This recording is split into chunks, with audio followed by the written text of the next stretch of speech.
Shalom. Senang sekali bisa berjumpa dengan saudara-saudara sekalian. Tapi sebaliknya, apakah saudara senang berjumpa dengan saya? Haleluya, puji Tuhan. Tuhan memberkati. Saya percaya semua sukacita, amin. Ada damai? Banyak berkat? Banyak persoalan? Nggak usah saudara jawab, lihat dari wajah saudara udah ada potensi. Tapi saya percaya saudara, di saat kita ada dalam persoalan, Tuhan selalu bersama dengan kita. Amin. Tadi dikatakan dalam pujian, Dia selalu menggendong kita. Di kemana kita berada, Tuhan bersama-sama dengan kita. Janji saya tadi siang, saya hari ini akan bicara tentang mujizat yang kita raih lewat doa. Mari saudara yang bawa Alkitab, 2 Raja-Raja pasal 20 ayat 1 sampai ayat 7. 2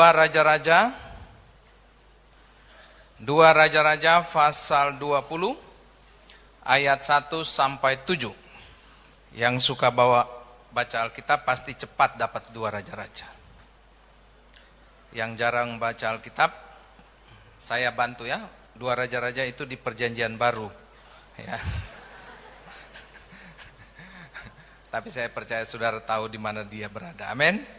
Puji Tuhan. Mari kita baca sama-sama 2 Raja-Raja 20 ayat 1 sampai 7. Saya ayat 1, saudara 2, 7 sama-sama. Di sana diberi judul apa? Hizkia sakit dan disembuhkan. Hizkia ini siapa? Raja Yehuda pada saat itu. Dia seorang raja. Pada hari-hari itu Hizkia jatuh sakit dan hampir mati. Lalu datanglah Nabi Yesaya bin Amos dan berkata kepadanya, beginilah firman Tuhan, sampaikanlah pesan terakhir kepada keluargamu, sebab engkau akan mati, tidak akan sembuh lagi. Silakan. Tuhan, ingatlah kiranya bahwa aku telah hidup di hadapanmu dengan setia dan dengan tulus hati, dan bahwa aku telah melakukan apa yang baik di matamu. Kemudian menangislah Hizkia dengan sangat. Baliklah dan katakanlah kepada Hizkia raja umatku, beginilah firman Tuhan, Allah Daud bapa leluhurmu, telah ku dengar doamu dan telah kulihat air matamu. Sesungguhnya aku akan menyembuhkan engkau, pada hari yang ketiga engkau akan pergi ke rumah Tuhan. 2, 3. Kemudian berkatalah Yesaya, ambillah sebuah kue ara, lalu orang mengambilnya dan ditaruh pada bara itu, maka sembuhlah ia. Saudaraku yang kekasih dalam Tuhan, apapun yang Tuhan sudah putuskan bisa berubah kalau kita sebagai anak-anaknya. Amin. Saya percaya bahwa di dalam kehidupan kita Allah selalu menjawab doa kita, apapun persoalan saudara. Ada seorang ibu telepon saya, dia bilang, aduh Pak Richard, kayaknya keluarga saya tidak bisa bahagia. Suami saya tidak mungkin bertobat. Hidupnya terlalu jahat. Tiap hari pulang malam, banyak ceweknya lagi. Jangankan lihat cewek Pak, lihat kebo pakai rok saya dia senang. Coba saudara, saya dengan enteng saya bilang begini, Bu, suami ibu orang apa setan? Dia bilang, Pak, kalau mau bilang orang kelakuannya kayak setan, mau bilang setan orang Pak. Kalau dia masih orang, pasti bisa berubah. Coba saudara lihat hidup saudara dulu dengan sekarang, saya percaya berangsur-angsur menjadi baik. Amin. Saya dulu sebelum dipanggil Tuhan, hidup saya itu sebabnya Pak Gilbert itu pendeta yang saya boleh hormat, karena dia seorang pendeta yang tahun 91 sama-sama dengan saya, dia tahu karakter saya. Saya dipanggil Tuhan itu di diskotik. Itu sebabnya kalau saudara lihat kuping kiri saya ini bekas anting. Saya dulu waktu tindih itu belum bertobat. berapa bulan yang lalu saya pakai anting istri saya. Baru anak saya bilang, ini preman apa pendeta? Tergantung situasi sayang. Jadi saudaraku yang kasih dalam Tuhan, kita sejajatnya kita pasti berubah.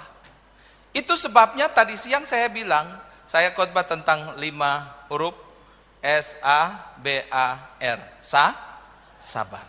Hidup ini ada waktu kita, tapi ada waktu Tuhan.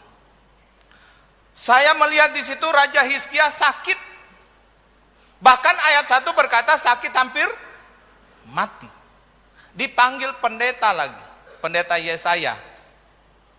Pendetanya bukan datang berdoa, malah pendeta lihat penyakitnya, pendeta bilang begini, wah nggak perlu, mendingan kamu kasih kata-kata terakhir sama keluargamu, kayaknya penyakit udah nggak disembuhkan, mati pasti nih.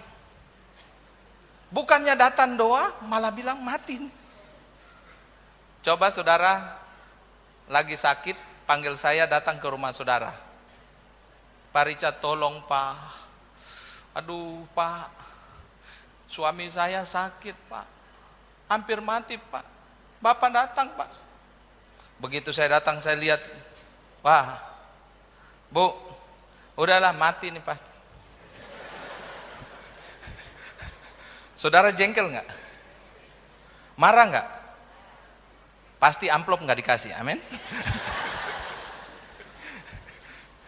Tapi itulah yang Yesaya perbuat. Saya ingat sekali, aduh minta ampun. Saya ingat satu kali saya khotbah di salah satu keluarga. Begitu masuk, waktu saya mau khotbah, ini orang kaya nih kebetulan. Orang telepon, Pak Richard, mobil nggak usah dibawa, kami jemput dan kami antar pulang. Saya langsung dijemput, dibawa. Begitu masuk, ajudannya bilang begini, Pak Richard, kalau khotbah jangan singgung-singgung wanita simpanannya Pak. Saya bilang apa maksudnya apa? Ya kuntilanak itu Pak, jangan singgung-singgung. Aduh, saya memang seringkali kalau khotbah di rumah orang, kadang-kadang ada orang yang suka bisik-bisik, Pak Richard, laki saya mulutnya, aduh Pak, tolong Pak, kalau dia ngomong itu mati lu, Pak tolong ya singgung-singgung mulut Pak. Saya kalau digituin malah susah, saya bilang ibu aja yang khotbah, saya tim doan. Saya begitu masuk gitu, ajudannya bilang begitu, jadi saya jadi kagok. Kan khotbah itu lepas aja, nanti Roh Kudus yang akan bicara. Saya bilang iya, saya jaga. Wih lagi khotbah, tiba-tiba Roh Kudus ngomong. Ada bapak-bapak di gereja kayak Tuhan Yesus, di rumah kayak Tuhan Yesus, tapi di luar setan saja goyang kepala lihat dia. Saudara tahu, pulang saya nggak diantar. Malah dibilang sama ajudannya, Pak Richard jalan lurus belok kiri, di situ banyak taksi Pak. Saudaraku yang kasih dalam Tuhan, kita lihat di sini bahwa dalam hidup kita, saya percaya waktu Hizkia sakit, Yesaya datang, Yesaya langsung bicara sesuai hati nurani, matiin. Tapi apa yang Hizkia lakukan? Dia marah sama Yesaya? Tidak. Dia berbalik ke dinding dan dia berteriak kepada Tuhan. Tuhan, aku hidup benar. Tolong sembuhkan aku. Akhirnya Tuhan bilang sama Yesaya, balik. Katakan kepada Hizkia, dia sembuh. Dan bukan saja sembuh, ditambah usianya berapa tahun? 15 tahun. Apa yang sudah Allah tetapkan, tetapi bisa berubah karena kita sebagai anak-anak Allah. Berikan kemuliaan bagi. Saya mencatat di sini bahwa saudaraku yang kekasih dalam Tuhan, di dalam mengalami jawaban doa dan melihat mujizat Tuhan, yang pertama kita harus melihat prinsip-prinsip doa itu sendiri. Kita bukan saja berdoa, tetapi ada prinsip yang kita lakukan. Prinsip yang pertama, lihat ayat 3. Dikatakan ayat 3 di sana, Tuhan, ingatlah kiranya bahwa aku telah apa? Hidup di hadapanmu. Dengan apa? 1, setia. 2, dengan tulus hati. 3, bahwa aku telah melakukan apa yang baik di matamu. Kemudian menangislah Hizkia dengan apa? Sangat. Berarti dia melakukan doa dengan sungguh-sungguh. Yang pertama, prinsip doa yang harus kita lakukan. Saya melihat di sini, hidup kita benar di mata Tuhan. Orang-orang yang siap hidup benar, orang yang serius kepada Tuhan, Allah akan melakukan perkara besar. Bahkan manusia tidak bisa berbuat kepada dia, dia pun tidak bisa buat, tapi Allah berbuat untuk saudara. Asalkan hidup benar. Hidup benar itu ada 3. Yang pertama, setia. Yang kedua, tulus hati. Yang ketiga, baik. Saudara, saya tidak persoalkan kapan engkau bertobat, tapi saya persoalkan, Alkitab selalu persoalkan, apakah hari ini engkau setia kepada Tuhan? Amin. Ada orang yang kalau bertobat kesaksiannya hebat, disamperin Tuhan langsung. Hai Pak, bertobatlah karena kerajaan sorga sudah dekat. Bangun langsung cari kolam baptisan. Ada bapak-bapak model begitu. Ada yang didoakan langsung sama Benny Hinn, sampai Benny Hinn bergoyang-goyang. Tapi apa artinya kalau kita didoakan pendeta besar, tapi kita tidak setia? Saudara mau datang ke gereja, yang penting setia aja. Hidup kita ini, jalani hidup ini dengan Tuhan. Bahkan apapun yang kita lakukan, mari datang ke gereja dengan sukacita, nyanyi pujian, datang ke gereja, baca firman dengan setia melakukan firman Tuhan. Apapun yang kita lakukan, saya percaya. Orang Kristen saya lihat dulu, semangat sekali ke gereja. Tapi sekarang ada banyak orang yang hilang. Yang tadinya rajin, sekarang udah nggak tahu lagi. Saya ingat ada seorang bapak tersinggung sama pendeta, langsung nggak mau nongol ke gereja. Kita besuk sampai 21 tahun baru mau ke gereja itu. Itu pun kita konseling terus itu. Saya datang, kok ke gereja kok. Semua orang gereja nggak benar. Pendeta juga nggak benar. Kita disikat. Orang-orang gereja nggak benar. Mendingan oe di rumah. Oe baca Alkitab sendiri. Oe nyanyi sendiri. Oe mungut persembahan sendiri. Oe makan itu persembahan. Tapi harus ke gereja, amin.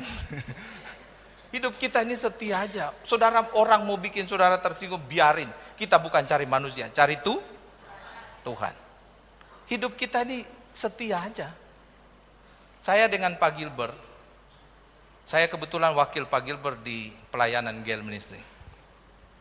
Siapa yang kenal Richard Surinta? Enggak ada, orang semua kenal Gilbert Moindong. Amin. Tapi kita setia aja jalan. Saya stres kalau pergi berdua, pergi ke daerah, semua orang minta foto sama dia. Enggak ada yang minta foto sama saya. Malah minta tolong, Pak Richard tolong foto ya.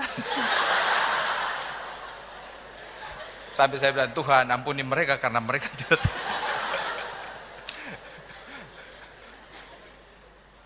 Hidup ini memang begitu. Saya khotbah bikin selebaran, orang bilang, siapa ini Richard Surinta ya? Ada yang temannya bilang, itu wakilnya Gilbert itu. Jadi kita terkenal karena Gilbert. Nggak apa-apa, amin. Kita setia melayani Tuhan. Khotbah yang benar, pelayanan yang benar, tulus. Satu saat orang tanya, siapa Gilbert nih? Wakilnya Richard, amin. Tolong jangan kasih tahu Pak Gilbert ya. Jadi saudaraku yang kasih dalam Tuhan, kita lihat di dalam kehidupan kita, jalani kesetiaan aja. Saudara berdoa, ada orang yang bilang, aduh Pak Richard, saya udah berdoa dari doa begini sampai begini Pak. Belum dijawab-jawab, lakukan aja. Hidup kita ini doa. Doa dengan setia. Lalu yang berikut dikatakan apa? Tulus hati. Lakukan pekerjaan Tuhan itu dengan tulus hati. Saudara mau datang ke gereja, saya senang itu Betani. Saya paling senang. Pendeta tidak diumumin, jadi saudara tidak tahu siapa yang khotbah. Iya kan? Kayak tadi saya masuk ada orang bisik-bisik, itu Pak Richard. Jadi saudaraku yang kasih itulah.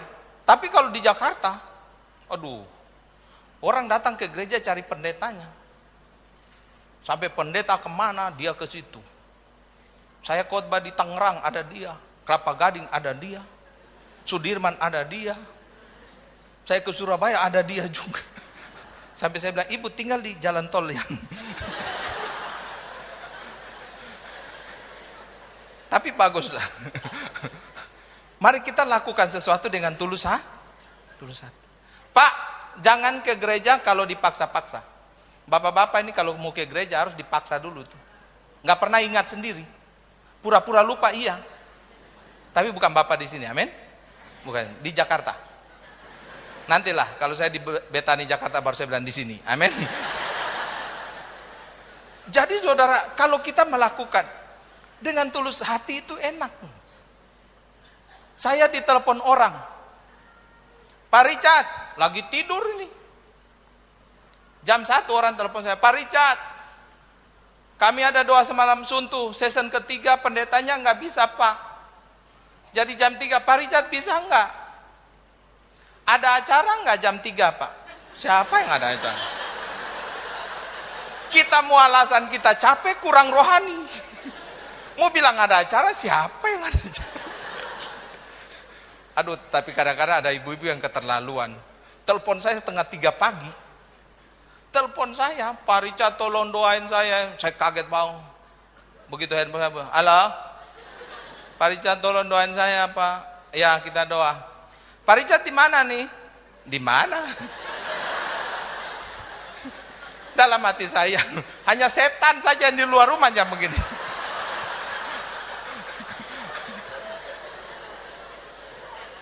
Tapi kita pergi ke doa semalam suntuk walaupun ngantuk-ngantuk. Tulus hati. Yang kalau kita melakukan sesuatu dengan tulus hati, enak.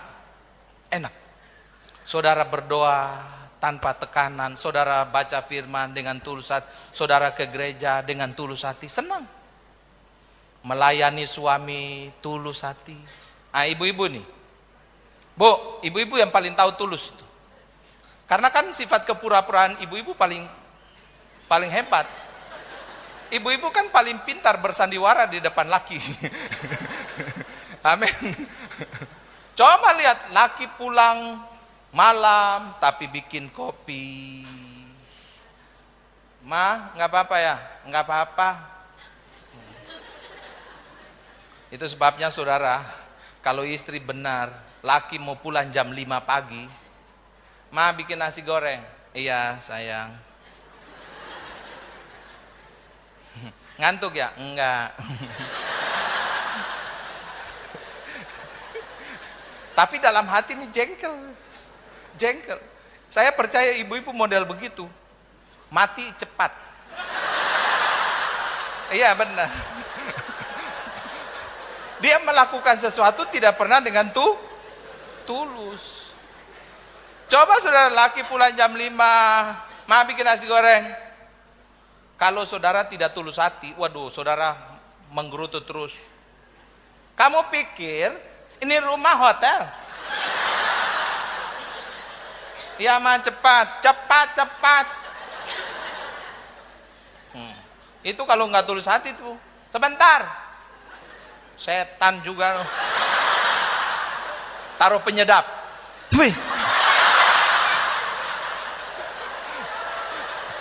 Itu bumbu penyedap, amin. Aduh saudara, itu sampai kalau saudara bisa, itu sebabnya saudara, kalau kita melayani tulus hati itu enak sekali, amin. Yang penting hidup kita dijalani tanggung jawab aja, tanggung jawab. Saya itu, saya bilang hidup ini yang penting kita lakukan dengan tenang aja.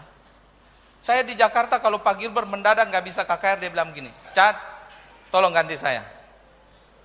Saya bilang tidak bisa Pak, semua orang udah datang karena Bapak. Udah saya nggak bisa Cat. Ya udah saya datang walaupun agak gemetar-gemetar. Sampai koordinator bilang, puji Tuhan Pak Richard duluan, Pak Gilbert nggak datang. Wah nggak boleh dong Pak Richard, semua orang datang karena Pak Gilbert. Begitu saya lihat ke belakang, oh, iya juga ya, wajahnya mirip. Wajahnya mirip. Aduh, minta ampun. Saya khotbah saudara, begitu saya naik saya berdoa penuh orang. Itu tahun berapa? Tahun 95 ya. Saya naik penuh orang, begitu doa-doa. Saya buka mata tinggal setengah. Sampai saya bilang, Tuhan, kalau ada pengangkatan kenapa saya tidak diangkat?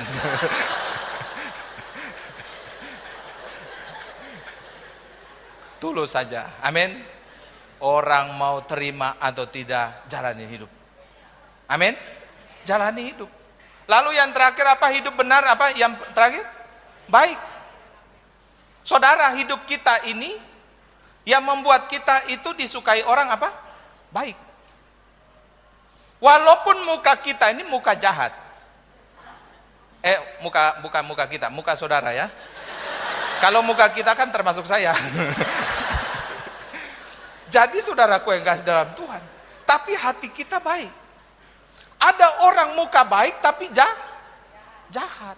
Itu sebabnya saudaraku yang kasih dalam Tuhan. Coba saudara lihat Dokter Asari. Mukanya baik nggak? Lebih jahat mana dia dengan saya?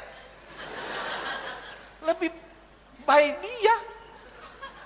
Tapi bom di mana-mana. Kita begini-begini jadi pendeta. Amin. Tapi saudara, Dokter Asari boleh mati. Tapi hati-hati, anak-anaknya Ayu Asari lagi berkeliaran. Jadi saudaraku kekasih, kembali lagi kita lihat di sini bahwa dalam hidup kita harus baik aja. Orang mau jahat sama saudara, kita baik aja, nggak usah balas. Orang kalau jahat kita jahat, itu sama jahatnya. Kalau orang baik kita jahat, berarti kita jahat. Kalau orang jahat kita baik, itu berkat bagi kita. Amin. Itu orang percaya. Ada satu kalimat yang saudara harus dengar. Kita tidak bisa menyenangkan semua orang. Amin.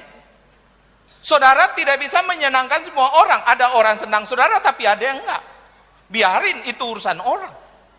Saya juga berdiri di sini khotbah, belum tentu saudara semua terima. Ada 1-2 orang yang enggak suka. Itu biasa. Amin. Coba saya lihat. Iya ada. Yang melotot-melotot, itu sudah. Amin. Jadi saudaraku yang kasih dalam Tuhan, hidup kita itu memang begitu. Kita tidak bisa menyenangkan semua orang. Saya dulu koordinator telepon konseling 24 jam di GEL Ministry. Jadi setiap kali Pak Gilbert penayangan di RCTI, SCTV, kita harus jaga TV, karena setiap orang kan telepon pada jamnya. Pak Gilbert bilang, saudara-saudara yang hidup dalam dosa harus bertobat hari ini. Kalau tidak, kutuk atas saudara. Wih, kita telepon, ada orang yang telepon, Pak Pendeta terima kasih atas firman, memberkati saya, doain saya terus. Iya. Ada yang telepon lagi, bilang itu pendeta jangan tunjuk-tunjuk ya.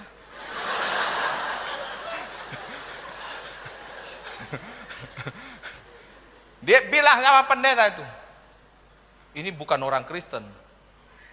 Jadi saudara, yang pas penayangan itu jangan saudara pikir semua yang terima telepon itu semua baik. Ada yang sampai bilang begini, bilang sama pendeta yang tunjuk-tunjuk itu, anjing dia. Waduh, sampai saya bilang begini, udah deh Pak, kalau Bapak tidak mau dengar nggak apa-apa, Bapak pindah channel aja, biar yang lain aja. Malah dia marah saya, lu juga anjing loh. Aduh, itu saya punya kuping panas sekali. Saya hampir bilang, lu juga setan juga. Tapi kan nggak boleh kan? Kita nggak boleh. Orang mau maki kita, biarin, itu urusan orang. Prinsip hidup benar itu apa? Baik. Bu, jangan di gereja aja baik, di rumah juga baik. Pak, jangan di gereja dan rumah saja baik, di luar baik. Ada bapak-bapak kalau di rumah baik, kayak malaikat. Tapi kalau dia udah keluar rumah, hanya Allah yang tahu kemana dia pergi. Baik, amin. Hidup kita ini jangan jahat sama orang. Itu sebabnya doa Hizkia didengar oleh Tuhan.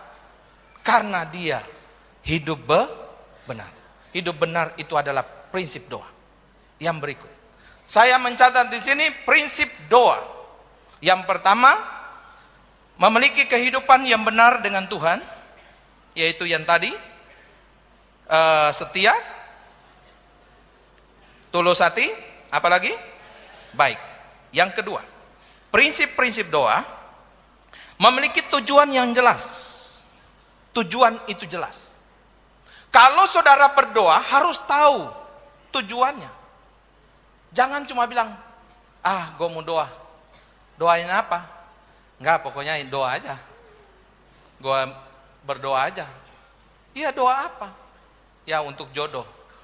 You mau jodoh apa? Ya, pokoknya doa aja. Siapa tahu dapat, ya nggak dapat, ya puji Tuhan. Nggak dapat, alhamdulillah. Saudara harus ada kejelasan, tujuannya jelas. Kadangkala kita berdoa kita tidak dapat karena kita memenuhi keinginan kita dan bukan memenuhi kebutuhan kita. Garis bawahi kalimat saya. Tuhan mungkin saja tidak menjawab keinginan saudara, tapi Allah selalu menjawab kebutuhan saudara. Berikan kemuliaan bagi.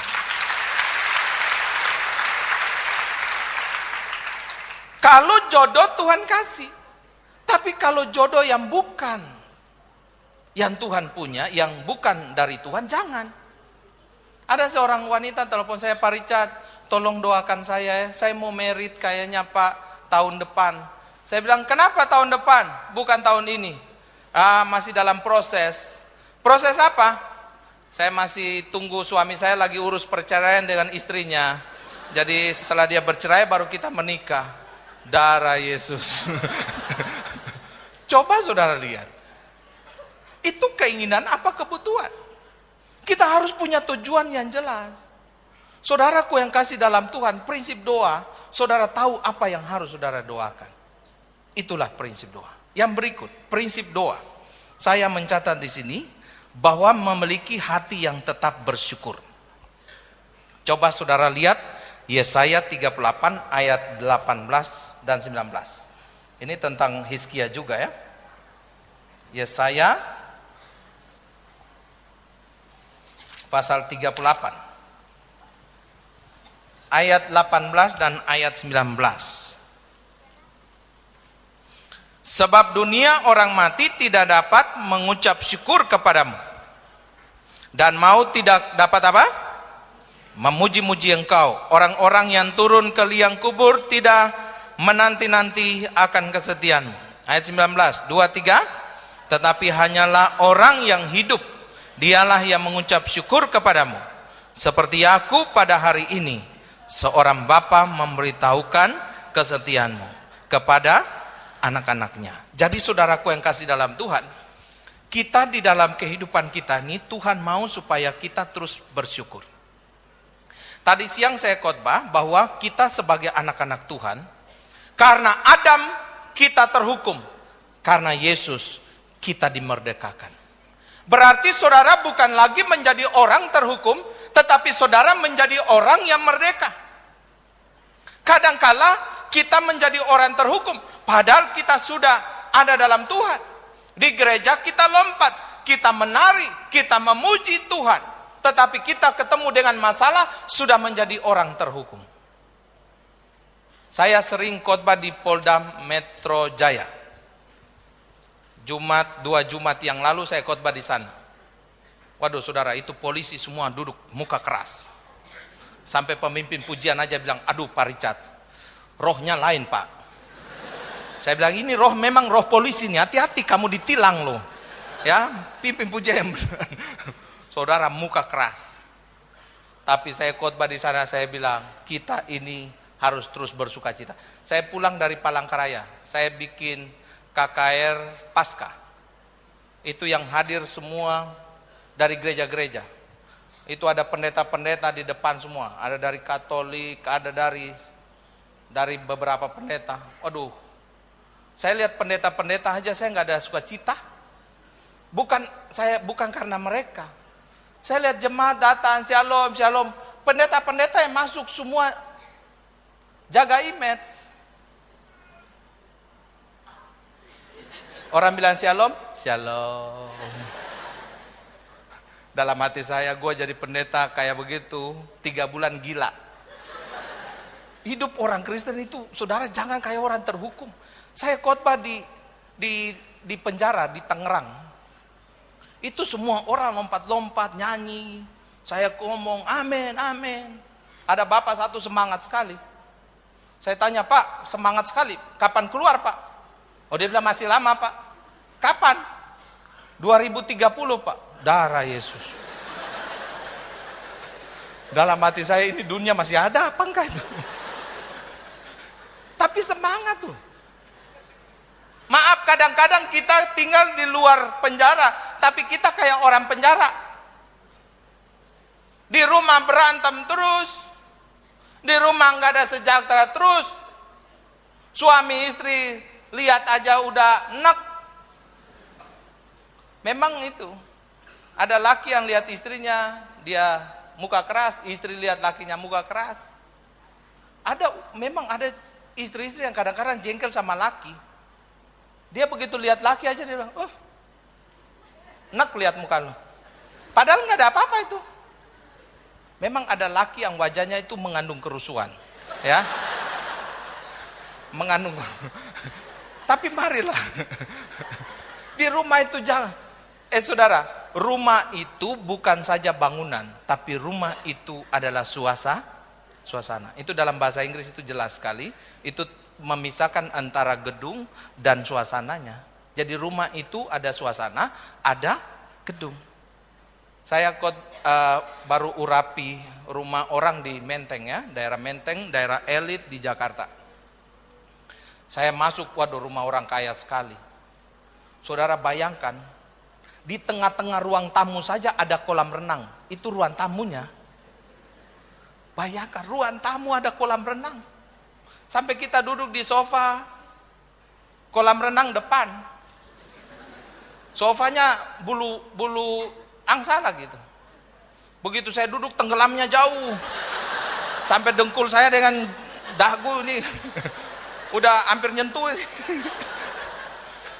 Kalau di rumah kita kan tempat duduk lain, begitu duduk langsung pak. Terasa sampai di ubun-ubun. Begitu saya duduk situ kolam renang, aduh saya bilang Tuhan, kolam renang di tengah-tengah. Di rumah kita kan nggak ada kolam renang, paling ada air kopokan, amin. Di rumah kita. Coba saudara, saya ngobrol-ngobrol dengan bapak itu, saya kebetulan khotbah, saya bilang, Pak, rumah ini bukan saja gedung, tetapi rumah ini adalah suasana. Bayangkan saudara, itu saya doa satu kamar, pindah kamar lain, pindah, naik lantai atas, kamar banyak. Ada belasan kamar kali itu. Kamar banyak, setiap kamar saya minta diurapi itu. Jadi saya jalan ke kamar. Saya bilang ini suami istri berantem, kalau istri kabur tinggal di satu kamar aja, lakinya cari sampai botak. Kalau di rumah kita, suami istri berantem, istri pindah kamar, udah tahu itu kamar sebelah pasti itu. Tapi dia, aduh minta. Pindah ke kamar saya aja, pindah harus lewati taman, pindah kamar lain. Saya lihat, terus saya ngobrol-ngobrol dengan dia. Saya bilang, Pak, beli rumah berapa nih? Ada berapa rumah? Saya punya beberapa rumah, tapi ini saya baru beli. Beli berapa? Ya pas ada berkat sedikit 15 miliar saya beli. Berkat sedikit. Dalam hati saya bukan sedikit itu Pak. Kalau kita rumah kita dijual, opung, oma, opa kita jual belum tentu 15 miliar. Engkong kita dijual juga belum tentu.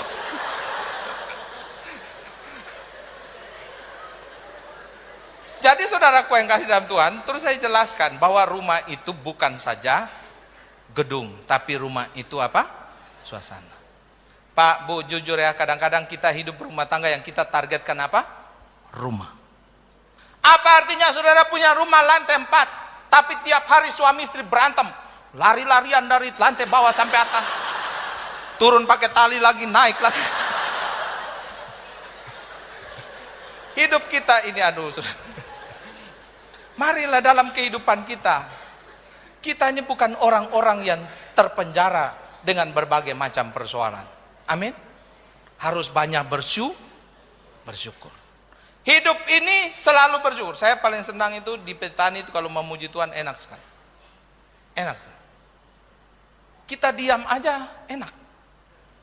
Tapi saya lihat ada orang yang diam langsung.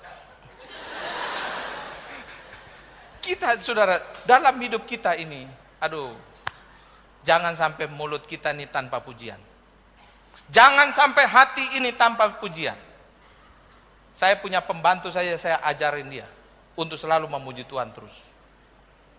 Pembantu saya aja, walaupun muslim, terawih ikut lancar, puasa ikut. Oh, tapi kalau cuci piring, seperti Bapa sayang anaknya. Itu saya dengar pagi-pagi kayak, saya pikir ini istri saya apa pembantu? Soalnya suaranya beda-beda tipis. Jadi saudaraku yang kasih dalam Tuhan, jangan sampai hidup kita ini tanpa dihiasi dengan pujian dan ucapan syukur. Apa yang kau makan, minum dan pakai, biarlah mulut kita selalu mengucap syukur. Berikan kemuliaan. Yang berikut, prinsip doa. Prinsip-prinsip doa yang berikut, saya mencatat di sini bahwa memiliki pengenalan akan janji Tuhan. Saudara, kalau berdoa, harus yang kita pegang iman, janji Allah. Kalau saudara tidak tahu bahwa doa saudara ini akan dijawab, kita akan berdoa asal-asalan. Tapi kalau saudara mengenal janji Tuhan, hari ini doaku belum dijawab, besok Tuhan pasti jawab. Besok belum, lusa. Lusa belum, hari berikut. Minggu ini belum, minggu depan. Kita tahu janji Tuhan, mengenal. Sama suami istri. Kalau suami istri saling mengenal, saya percaya kemana suami pergi, apa yang suami janjikan, istrinya selalu bilang, oh kalau suamiku ngomong, pasti dia akan berikan. Dia belum berikan, karena dia memang belum ada uang, ada duitnya. Pasti satu saat dia akan berikan. Saya kalau janji kepada anak saya, istri saya pasti berikan. Pasti berikan. Dan itulah saling pengenalan. Jangan sampai saudara sebagai istri cuma sekedar tahu suami, tapi tidak mengenal. Mengenal secara pribadi. Masa ada istrinya nggak tahu kalau suaminya setiap pagi minum kopi kapal api. Malah yang tahu sekretaris di kantor. Istrinya bilang, suamiku nggak pernah minum kopi. Padahal di kantor kopi kapal api terus. Sekretaris sambut, selamat pagi Pak, kopi kapal api. Ya. Istri nggak pernah bikin, karena istri nggak tahu kalau lakinya suka kopi kapal api. Besok lagi sekretaris bilang, selamat pagi Pak, kopi kapal api. Lama-lama, Pak, sudah pagi Pak. Itu lain lagi tuh. Pak, sudah pagi, jendela sudah pagi Pak. Jadi saudaraku yang kasih dalam Tuhan, hidup kita ini sebagai anak Tuhan harus mengenal. Saya kalau mau keluar rumah, saya pulang malam, pulang siaran, pulang pelayanan, istri saya udah tahu kemana saya pergi. Itu sebabnya kalau istri nggak tahu lakinya pergi, dia telepon, belum pulang. Biasa jam 7 udah di rumah, kok jam 10 belum. Ditelepon, mailbox lagi, waduh. Ini pasti ada apa-apa nih. Pasti nih, udah mulai kurang ajar ini Mbak. Apalagi telepon tiba-tiba mailbox. Lelaki yang Anda cari entah kemana. Oh, darah tinggi tambah naik lagi. Kita kalau mengenal suami kita, saya pulang tengah malam, istri saya tidur. Sampai saya pencet bel 10 jenis lagu Dari irama dangdut sampai samba. Nggak bangun-bangun juga. Jadi saudaraku yang kasih dalam Tuhan, saudara mengenallah. Saudara mengenal Tuhan yang berjanji bagi saudara. Amin. Saya mau bilang sama anak-anak muda, jangan stres kalau doamu belum dijawab. Pegang janji Tuhan. Aku pasti dapat jodoh. Amin. Aku pasti dapat cowok ganteng. Amin. Amin. Jangan saudara, memang kalau doa putus asa itu wanita itu. Kebanyakan wanita itu kalau doa putus asa itu, kalau umur yang udah mulai mendekati di atas 30 atau di bawah 30 dikit-dikit. Tuhan, kalau jodoh udah umurnya udah 30, Tuhan kasih aku jodoh. Ya terserahlah. Terserah siapa saja juga boleh, yang penting baik. Jangan lupa Tuhan ada duitnya. Kalau udah 35, Tuhan siapa saja. 40 sapu rata. 45 cuci gudang. Tapi saudaraku yang kasih dalam, jangan sampai kita tidak. Ada wanita-wanita kalau doa putus asa itu begini, Tuhan aku ini kan jelek, ya udah kasihan sepadan lah. Saudara kalau jelek harus cari yang bagus. Saya baca buku psikologi dikatakan begini, setiap orang suami istri, setiap orang yang bersama dalam waktu lama, itu lama-lama karakternya akan saling membagi. Coba saudara lihat, muka suami istri yang udah menikah selama 10 tahun kan hampir sama. Saya punya teman yang tadinya jalan biasa, waktu dia kawin sama istrinya agak begini. Lama-lama saya ketemu teman saya, dia bilang, Chat gimana? Aduh gila. Saya sampai bilang, kenapa lu udah jalan kayak begitu? Coba saudara lihat, suami istri kan di atas 10 tahun kan lama-lama mukanya mirip. Iya kan? Coba saudara, mau saudara orang Batak kawin dengan Manado, mau Tionghoa dengan Tionghoa, Jawa dengan Jawa, ya sama. Lama-lama mirip. Kalau saudara lihat istri saya dengan saya, istri saya Tionghoa, saya Irian, agak mirip walaupun Alkitab bilang terang dan gelap tidak bisa bersatu. Mirip. Terus saya baca di dalam buku psikologi dikatakan begini. Kalau kita saling membagi kemuliaan ya, artinya saling membagi karakter, kelakuan dan sebagainya, pasti. Coba saudara lihat tingkah laku suami lama-lama merupakan tingkah laku istri. Istri punya tingkah laku menjadi tingkah laku suami. Itu biasa. Itu sebabnya engkau kalau cowok yang agak jelek, jangan cari cewek yang jelek. Kesian keturunan ala kadarnya, amin. Kalau saudara cowok yang jelek, saudara cari cewek yang cantik supaya ketolong dikit, amin. Lama-lama saya punya teman istrinya cantik, waduh, dia kalau ke kantor fresh. Tadi kita lihat kumalnya minta ampun, tapi sekarang waduh segar, muka penuh kemuliaan, ketolong kan. Jadi saudara yang jelek itu pasti ketolong, otomatis. Kalau saudara lihat istri saya cantik, ketolong dari saya, amin. Saya pernah khotbah di Kelapa Gading. Terus saya ngomong begini, ada cewek satu kencang, ngomongnya kencang lah, najis. Aduh minta ampun. Sampai saya bilang, Tuhan ampuni mulutnya. Tapi itulah hidup kita. Saudaraku yang kasih dalam Tuhan, kembali. Jangan sampai saudara melihat hari ini saja, saudara melihat persoalan ini sampai saudara tidak melihat janji Tuhan. Janjimu seperti fajar pagi hari yang tiada terlambat bersinar. Cintamu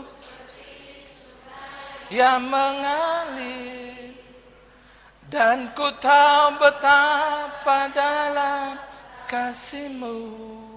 Amin. Suara saya yang bagus apa saudara ya? Ada jemaat ya waktu saya nyanyi dia bilang, Pak Richard suaranya bagus, kenapa nggak jadi petinju Pak? Aduh minta ampun. Memang kadang-kadang ada pendeta gila, jemaat lebih gila lagi. Jadi saudara, kita lihat di sini bahwa janji Tuhan tepat pada waktunya. Kayak tadi siang kan saya singgung. Saudara yang langganan Sindo, itu kalau tidak salah 3 minggu yang lalu atau 2 minggu yang lalu, saya lupa. Saya kan kebetulan layanan koran Sindo. Itu ada seorang nenek umur 104 tahun, kawin dengan cowoknya 33 tahun. Bayangkan, nenek 104. Kita lihat alis saja udah turun semua. Aduh. Tapi duduk berdua begitu, saya bilang, aduh Tuhan. Itu yang 33 gila apa? Normal. Nenek 104 jalan aja udah.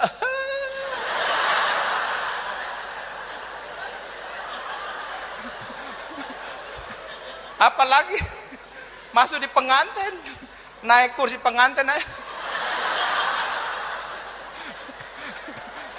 Itu pun kalau ada pengapuran goyah. Aduh minta. Tapi memang Tuhan bekerja tepat pada waktunya. Amin. Nenek itu 104 baru tiba saatnya. Amin. Kalau saudara sekarang baru 30, tenang. 104 saja laku.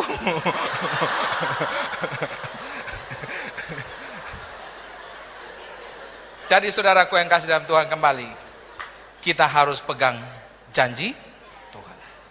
Setiap kali kita berdoa, aku tahu Tuhan pasti menjawabnya. Berikan kemuliaan.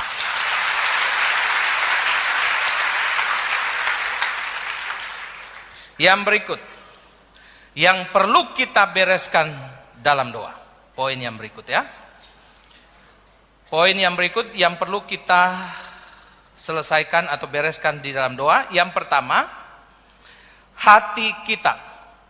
Jangan punya dendam, jangan punya kepahitan, dan jangan punya kesombongan.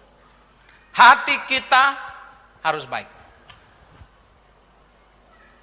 Saudara kalau lagi mau berdoa, ada orang yang bikin saudara benci, mendingan jangan doa. Kalau saudara hari ini mau doa, masih ada dendam, jangan doa. Saya percaya bahwa saudara, kalau kita masih benci orang, kita masih dendam sama orang, doa kita itu nggak akan diterima. Itu sebabnya Tuhan bilang, apa yang harus kita bereskan untuk melihat mujizat dalam doa? Hati kita. Amin. Saudara seringkali berdoa sama untuk orang? Amin. Berdoa pendeta? Pengerja? Berdoa orang baik? Orang jahat saudara berdoa? Yang jahat? Tuhan Yesus bilang apa? Orang yang jahat pun kita harus doakan, berikan berkat. Amin. Saudara suka berdoa orang jahat? Doanya gimana? Tuhan, sudah sekian lama dia menyakitiku, dan sekarang waktunya cabut dia. Tuhan cabut. Lihat wajahnya saja sudah tidak sanggup Tuhan. Aduh saudara, kita kalau berdoa harus doa yang betul. Hati kita ini harus baik. Mujizat-mujizat besar akan terjadi karena hati kita yang benar di mata Tuhan. Saudara yang suka berkelahi, saudara yang suka berantem di rumah, suami istri, saya percaya bereskan dulu. Istri yang jahat kepada lakinya, laki yang jahat kepada istrinya, Alkitab berkata doamu tidak akan dijawab oleh Tuhan. Apa yang kita lakukan? Mari kita harus memiliki hati yang baik. Saya orang jahat sekalipun, saya doain. Aduh saudara, orang kan gak kenal kita ini pendeta. Di gereja baru orang lihat saya itu pendeta. Karena wajah saya ini gak mirip pendeta. Saya satu kali lagi nyetir di jalan, tiba-tiba di belakang itu ada mobil Kopaja, bis Kopaja, Metro Mini di Jakarta. Saya lagi berhenti, Metro Mini suruh saya jalan, bisnya suruh saya jalan. Padahal ini lampu merah. Dia klakson, Kan klaso ada 3 jenis. Tit. Oh itu kita jalan. Ayo yang di depan jalan. Itu masih baik. Tit. Kalau udah tit, oh itu udah pakai emosi itu. Kalau udah tit, oh itu ajak berantem itu, ya. Itu kalau udah klason itu ajak berantem. Jadi saya udah di klason sampai udah, saya nggak mau jalan. Kondektur turun, langsung dia bilang jalan. Saya bilang emang udah berubah, merah jalan, hijau berhenti.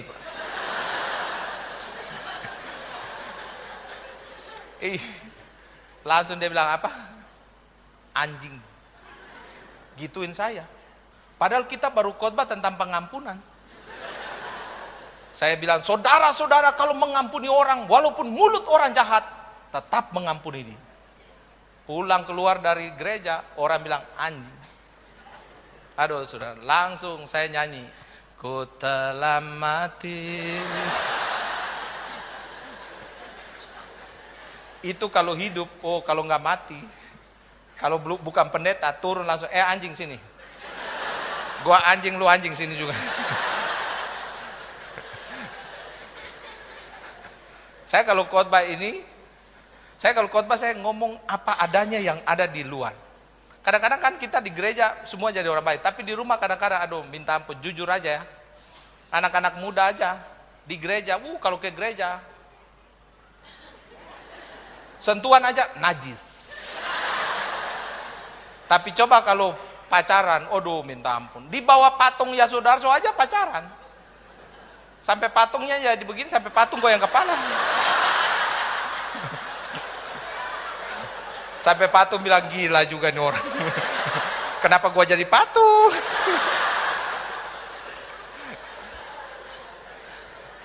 Saudara, hidup kita ini, hati kita harus baik. Orang boleh jahat sama kita, yang penting kita berikan kebaikan. Pastikan engkau punya hati hari ini baik, berikan kemuliaan.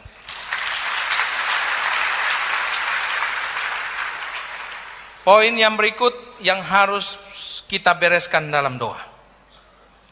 Yang berikut saya melihat di sini adalah iman. Orang Kristen harus berdoa oleh iman. Karena iman itu adalah dasar dari segala sesuatu. Saudara, iman, amin. Amin, iman. Ada orang nama amin, ada orang nama iman. Kakaknya amin, adiknya iman. Kalau saudara ngomong iman, saudara harus lakukan amin. Saudara ngomong amin, saudara harus lakukan iman. Apa bedanya? Kalau kita selalu berdoa, kita bilang apa? Amin. Kenapa? Kalau saudara berdoa terus saudara bilang amin itu apa? Artinya apa? Apa yang aku ucapkan jadi. Tuhan, aku tidak punya pekerjaan, tapi aku percaya Tuhan pasti memberikan. Amin. Jadi. Tuhan, aku sakit. Sesak napas Tuhan. Tapi di perut juga sakit, aku nggak tahu. Tapi aku percaya dalam nama Yesus. Sembuh. Amin. Sembuh. Karena apa yang kita ucapkan itu jadi. Kalau saudara bilang sembuh. Tapi kalau saudara sesak napas, wah mati nih, mati. Jadi kan sesuai dengan iman. Sesuai dengan amin, iman itu sama.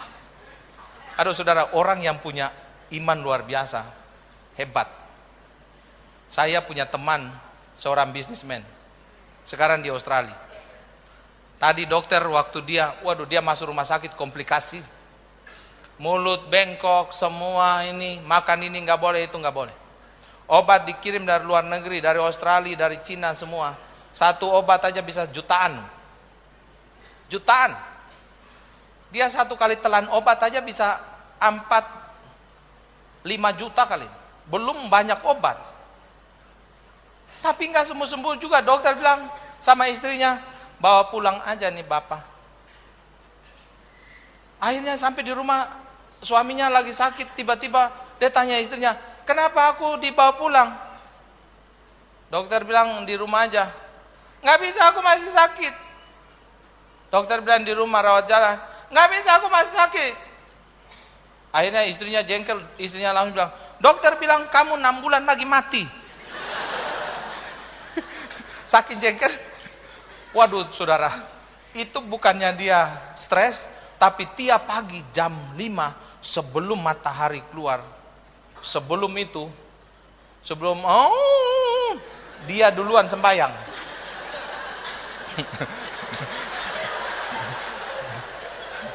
Sebelum ayam keluar, keluar, dia keluar duluan. Di atas rumah dia terus berteriak apa? Tuhan, dokter bilang aku akan mati, tapi aku pasti sembuh. Tiap hari. 1 bulan nggak mati, 6 bulan nggak mati, 1 tahun nggak mati, 6 tahun nggak mati. Malah dokter mati duluan. Coba bayangkan. Orang Kristen itu, aduh saudara, hidup oleh iman. Saya ingat sekali itu. Saya ingat. Saya punya anak waktu itu lahir. Anak saya 2 ya. 2 laki-laki. Tuhan kasih saya anak itu lahir aneh. Kenapa saya bilang aneh? Yang pertama kebesaran, yang kedua kekecilan. Yang pertama 4,4, yang kedua 1,6. Waduh, yang 4,4 keluar susah, kita berdoa, oh Tuhan kasihan istri udah berteriak belum keluar Tuhan jamah, begitu amin, udah belum, oh Tuhan jamah belum, oh Tuhan. Berulang-ulang belum, sampai saya panggil dokter, saya pegang tangan dokter, kita berdoa berdua. Ternyata dokter itu bukan Kristen, dia haji. Saudara belum pernah lihat haji dan pendeta pegang tangan berdoa? Saya udah nggak tahu apa yang dia ucapin, yang penting saya doain, saya tumpang tangan di dia. Akhirnya jadi juga itu. Yang kedua lahir. Aduh, belum sempat berdoa, baru udah lahir. Coba lihat. Tapi saudara, kelahiran yang kedua itu memang walaupun gampang, tapi di situ saya lihat Tuhan jawab doa saya. Saya waktu itu tahun 99 simpan 5 juta untuk istri saya melahirkan. Saya bilang udah, ini 5 juta untuk lahirin anak. Ya pasti ada kembali lah. Ya pasti 5 juta masih ada kembali lah. Amin. Memang kalau kasih istri duit itu harus ingatin ada kembalinya. Amin. Kalau wanita itu kalau kasih uang kurang, dia bilang kurang ini, suaranya keras, kurang. Emang gua mau jual diri? Kurang. Sampai lakinya tambah. Kalau lebih dia diam-diam. Lakinya tambah, itu kurang apa? Lebih. Pas. Berarti pas untuk luluran, pas untuk krembat, pas untuk pedikur. Jadi saudara, jadi pas untuk ngetem di salon 1 hari, amin. Jadi saudaraku yang kasih dalam Tuhan, itu saudara, begitu anak saya lahir 1,6, saya lagi begitu kaget begitu, suster langsung bawa anak, kayak bapaknya. Suster itu anak siapa? Anak bapak. Aduh, saya pegang itu kecil sekali. Saya bilang, aduh Tuhan ini anak pendeta apa anak kucing?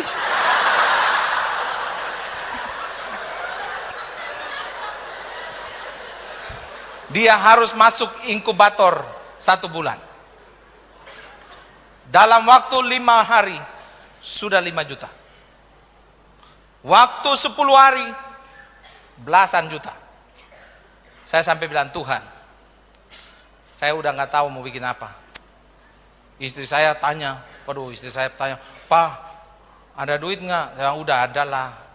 Itu udah berapa juta? Udah gampang, tenang aja. Saya nggak mau kasih kaget istri saya. Kalau saya bilang, iya ini pusing ini, udah belasan juta, dia kaget, beranak lagi kan kita yang pusing. Jadi akhirnya saya bilang tenang aja, Tuhan menolong tepat pada waktunya. Udah saya bilang tenang. Aduh saudara, tiap hari dokter itu stres ketemu saya, karena saya minta anak saya kalau bisa pindah ke rumah sakit yang murah atau tidak mau bawa pulang. Tapi dokter bilang, ini dia baru naik 2 ons, dia masih 1,8, nggak boleh, dia harus 2 kilo baru keluar. Saya bilang, dokter, tapi saya nggak ada duit. Udahlah, duit mah gampang dicari. Dokter, kata dokter, yang penting anak sehat, Pak. Dalam hati saya, iya anak sehat. Dia keluar inkubator, saya masuk inkubator lama-lama. Aduh, sampai dokter itu stres lihat saya stres, tapi saya bisa ajak dia tertawa itu. Aduh, tapi akhirnya udah sampai tembus 15 juta. Saya udah gak tahu mau bikin apa. Itu lagu-lagu saya, itu lagu-lagu yang putus asa. Banyak perkara. Tiba-tiba kawan-kawan dari bisnis, dia telepon saya, Pak Richard, istri udah melahirkan? Sudah. Udah di rumah? Belum, di rumah sakit. Kenapa? Prematur. Oh, itu biasalah, biar aja di situ. Dalam hati saya, biar aja. Roomingnya mahal ini. Tapi dia bilang begini, tanpa saya minta, Tuhan itu bekerja luar biasa. Tuhan, dia bilang begini, Richard, Pak Richard, you besok kita urusin semua administrasi. Untuk masalah biaya, biar aja itu bagian kita. Malam tidur, napas lancar. Memang Tuhan itu jauh. Aduh saudara, itu kalau Tuhan tidak jawab, orang tanya, ini anak siapa? Aku tidak mengenal. Itu bisa kita kabur, tinggalin di rumah sakit. Aduh, begitu saya udah dapat jaminan, Tuhan udah jawab doa saya. Karena saya ikut iman terus. Ketemu dokter udah ketakutan ketemu saya. Begitu ketemu lah, dia bilang, Pak Richard mau bawa anak keluar? Tidak. Dokter langsung kaget. Tiap hari kita rongrong dokter keluar, tiba-tiba dia bilang tidak. Wah, banyak rezeki ya. Ya biasalah, Tuhan selalu bekerja tepat pada waktunya. Terus dokter bilang, kapan anak mau dikeluarin? Terserah dokter. Terserah. Itu bukan urusan saya, urusan dokter. Terus dia bilang, sampai kapan? Saya bilang, sampai kumisan juga boleh. Aduh saudara, Tuhan itu sebabnya kalau ikut Tuhan, jantungnya harus bagus. Amin. Allah bekerja bisa detik-detik terakhir, tapi Tuhan itu bekerja tepat pada waktunya. Berikutnya.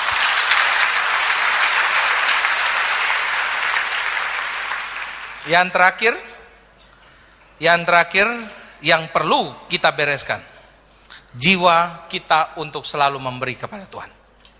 Karena doa itu selalu berhubungan dengan berkat, dan berkat itu selalu harus kita berikan juga. Jadi kalau saudara datang ke gereja, tiap bulan ada apa itu? Perpuluhan. Ada ucapan syukur. Kalau perpuluhan harus ke gereja. Ada orang bilang sama saya, Pak Richard, saya punya perpuluhan, saya bagi ke panti asuhan. Bukan perpuluhan. Tidak boleh perpuluhan dikasih kepada orang lain. Mau kasih panti asuhan, mau bikin aksi sosial, silakan. Itu dari ucapan syukurmu, bukan perpuluhan. Tuhan memberkati kita tidak 100%, 90%. Yang 10% harus ke rumah Tuhan. Amin. Pernah di Jakarta ada orang nyamperin saya, dia bilang, Pak Richard yang doain keluarga saya, dan keluarga saya sudah dapat pekerjaan bisnis, dan setiap bulan kami punya penghasilan 10 juta. Kami kasih 1 juta untuk Pak Richard. Saya bilang, salah besar, Bu, Pak, kembalikan ke gereja. Bawa perpuluhan ke gereja. Kita harus komit. Beri persembahan juga. Jangan enggak siap. Ada yang kantong udah lewat baru cepat-cepat, buru-buru, begitu masuk salah ngasih lagi. Itu sebabnya kalau saudara mau kasih, ada orang yang mau kasih 10.000, masuknya 100.000 karena warnanya hampir sama. Itu sebabnya kalau mau ngasih, lihat dulu, ngintip dulu berapa itu nolnya. Jangan udah mau kasih 10.000, masuknya 100, akhirnya pergi ke bawah, Pak, Maaf, minta uang kembali. Tuhan selalu memberkati hidup kita. Jiwa memberi harus ada. Amin. Sebagai penutup, saya simpulkan firman Tuhan. Senjata kita sebagai orang percaya adalah doa. Lewat doa kita dapat mengenal Tuhan secara pribadi. Lewat doa kita melihat mujizat-mujizat Tuhan. Lewat doa kita melihat perkara-perkara yang besar. Raja Hizkia, dia harus mati, tapi Tuhan menyembuhkan dia. Bukan saja sembuh, tapi menambah usianya berapa tahun? 15 tahun. Mujizat masih terjadi bagi saudara, asal tetap terus bersama dengan Tuhan. Berikan kemuliaan.